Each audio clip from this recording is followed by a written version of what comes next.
नमस्ते मित्रांनो, राज्यातील सर्व शाळा आणि शिक्षकांबाबत आज राज्य मंत्रिमंडळाने एक अत्यंत महत्त्वाचा आणि ऐतिहासिक असा निर्णय घेतलेला आहे आणि या निर्णयाची अंमलबजावणी येत्या नवीन शैक्षणिक वर्षापासून राज्यामध्ये केली जाणार आहे.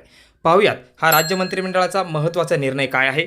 वडिलांच्या नावाआधी लागणार आईचे नाव. राज्याच्या मंत्रिमंडळ बैठकीमध्ये निर्णय. सरकारी दस्तऐवजांमध्ये आईच्या नावाचा समावेश वेगळ्या स्तंभामध्ये न दर्शवता उमेदवाराचे नाव, आईचे नाव, वडिलांचे नाव व आडनाव अशा स्वरूपात नाव नोंदणी करणे बंधनकारक करण्याचा निर्णय आज झालेल्या मंत्रिमंडळ बैठकीत घेण्यात आला आहे. मुख्यमंत्री एकनाथ शिंदे यांच्या अध्यक्षतेखाली आज राज्याच्या मंत्रिमंडळाची बैठक झाली. यावेळी नावनोंदणीत आईचे नाव समाविष्ट करण्याबाबत निर्णय घेण्यात आला.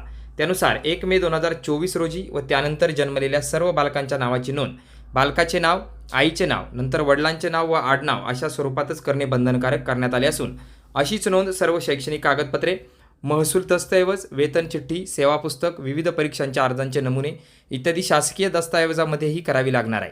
सार्वजनिक आरोग्य विभागाने जन्म मृत्यू नोंदवहीत आवश्यक त्या सुधारणा करून नोंद घेण्यासाठी केंद्र शासनाशी विचारविनिमय करावा, असेही आदेशात म्हटले आहे.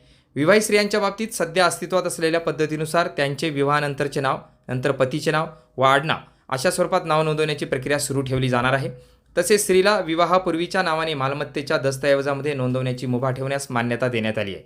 अनाथ व तत्सम अपवादात्मक प्रकरणी मुलांच्या जन्म मृत्यू दाखल्यात नोंद घेण्याबाबत सूट देण्यात आली आहे.